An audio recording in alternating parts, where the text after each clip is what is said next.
and I just turned 35. Perfect. So to answer that question, is next topic is how do I start? Where do I start? What do I do? Where do I get this going? How do you start a Facebook page? There's a lot of different ways to figure out what it is that you want. There's Facebook pages for your business. There's Facebook pages for communities. There's Facebook pages for a lot of different things. Facebook, for an example, if you want to create your own Facebook page, if you're a fan of SEO What right now, or if you're not, you can just go to Facebook and kind of type in the search and look for SEO What. When you go there, in the bottom left of any fan page that you look at, any fan page, no matter what it is, the bottom left all the way down at the bottom, you're going to see create a fan page for my business. It's a hyperlink. You click that, and this is the first thing that you're going to see. And all of this is right here as well as we have pamphlets for you. So when you do this, you're going to see create a page for, is it a local business? Is it a brand? Is it a product? Is it an organization? Is it an artist? Is it a band? Etc. So then that way they're going to be able to put you in a category that's going to best fit your company. But once you fit yourself into a local, or you fit yourself into a brand or an organization, it's going to ask you multiple questions after that. So it really goes down, and so it doesn't just put you in insurance. It's going to ask you what type of insurance. It's going to, and for local businesses, I put my Facebook page as local. And the reason, I have a storefront. If you are, if you don't have a storefront, I would go with a brand, a product, etc. So then that way you can start out there. If you're an artist or a public figure, for an example, if you want to be the governor, you would go with the public figure. So from there, then you create your page name. Now this one's really important. When you create your page name, you can never change that.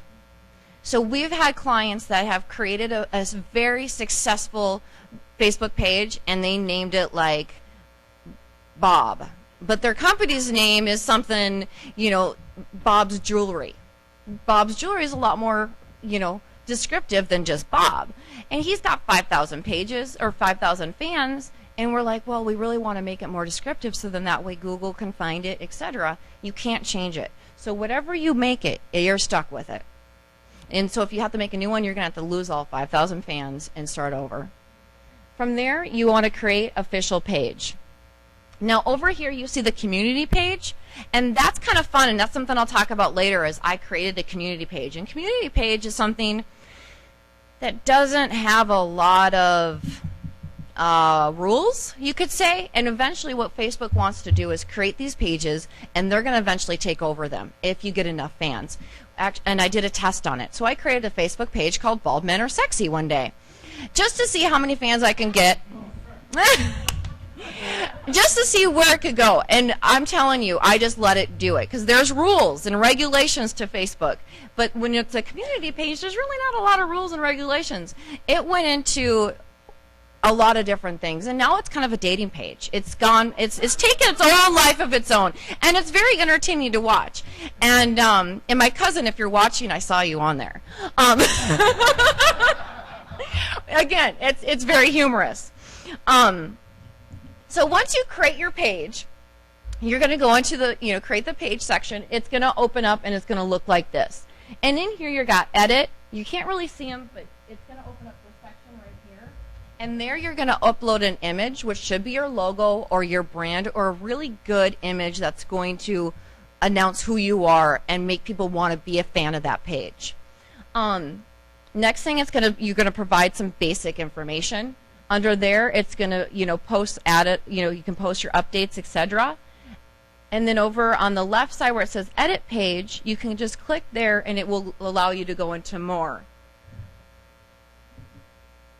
So when you click into the edit page, which is right up there, you're going to go into all this information. And it's going to be basic info and detailed information, which is what is your website, what is your company overview. If you're a local business, it's going to ask you what are your hours, What is it, you know, do you have parking? Do you take Visa, MasterCard? And that's kind of a good idea to understand where do you really want to put your page. So before you create a page, it's best, you know, kind of do a little bit of research before you create it to know that if you want to have your hours of operation on there, do you want to have your street address on there? If you don't, then you're going to want to create a different type of page, so then that way it won't ask for you. Because if your information is left blank, it's not going to look as creditable as somebody that has everything filled in. From there, you just hit save. And then the next thing is kind of fun is the social plugins. You can add, for an example, if you have a website, if you have a business-to-business website or an e-commerce site, you can create this little like box, which you've all probably seen on websites where you hit like. You create it, you hit get code, it gives you the code, and you can yourself put it into your website, or you can have your webmaster put it in there, so then that way people can start liking your page. Mm-hmm.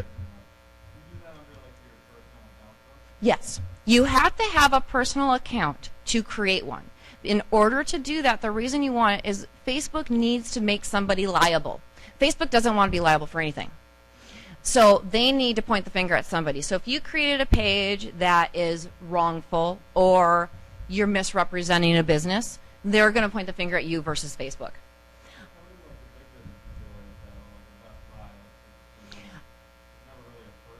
What happens is, right. What happens is once you reach a certain amount of fans, Facebook then takes your page away from you and takes over and lets it grow on its own. So then it becomes the Best Buy and the Dells and the Microsofts of the world. And that's what I'm doing with the Bald Men Are Sexy. I'm going to see how long it takes for Facebook to take it over. Because at this point right now, I think it's got almost 10,000 fans.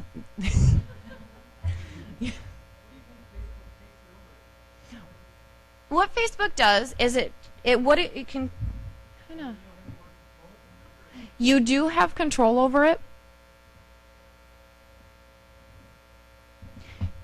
What it does is they will then become the support for it. They will then become the troubleshooter, because at a certain point you're going to have so much traffic, so much generated clicks and like and re-like and all these different things that they're going to need to have kind of a grasp on that, especially maybe move it over to a different server. You will have complete control still of what the content is, etc., but they're going to kind of hide who you are as a person and let you be its own identity. And by doing that, they're getting more credibility, because it says who the creator is. And so somebody like Best Buy, there's so many different Best Buys that there can't be one. Or some, you know, so they don't take it and say, this is not yours anymore. But they're going to be the official owner. It would be Facebook.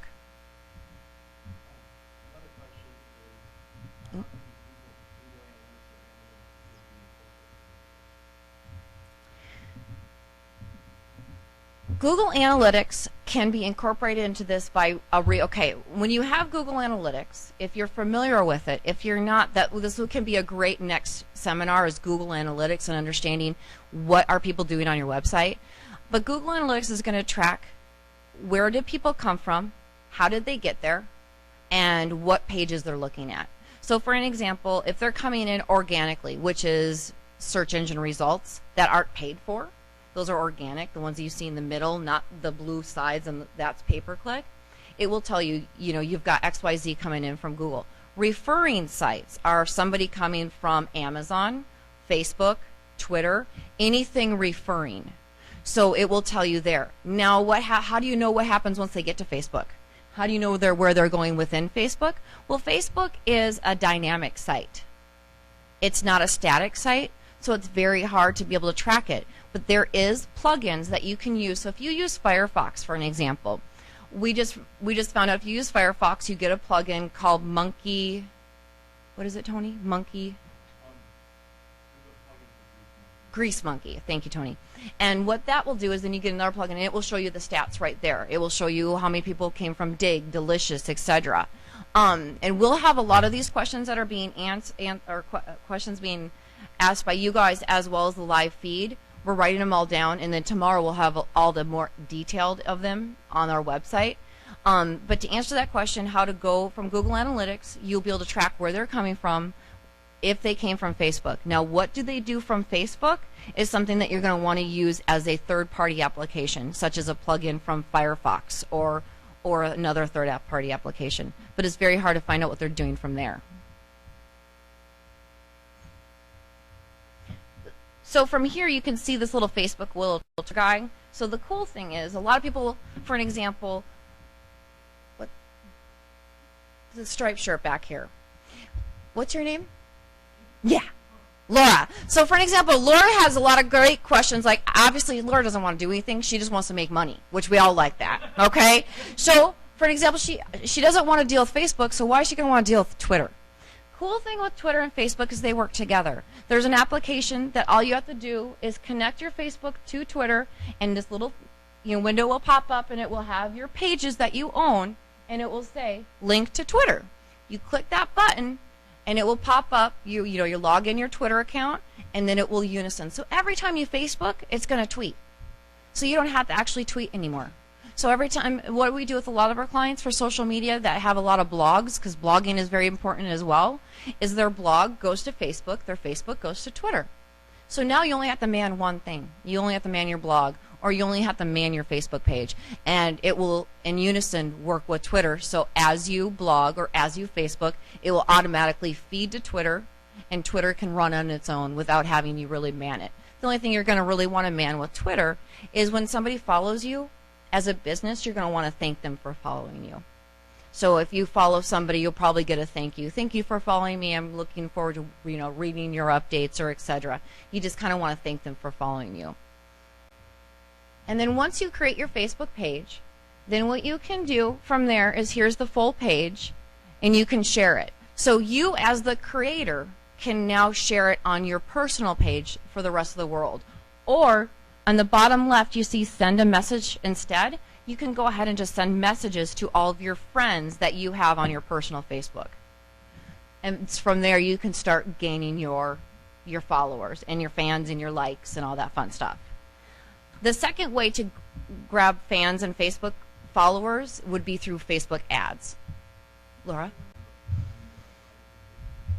Well, they're all moving towards like. It used to be a fan or a friend, and then it was like. Well, they're all more towards moving towards like. So Facebook is changing everything to like. If you like it, you're a fan. It's basically all the same. Now, groups is more of a discussion, something for an example, nonprofits.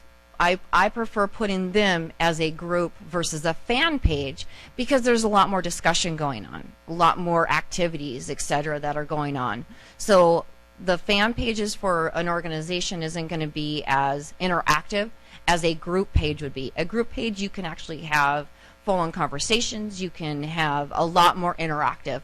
With your fan page, you can have discussions. You'll see the discussion tab right here, and it's just kind of one-on-one little, hey, I got a question about this, and then you'd want someone to man those.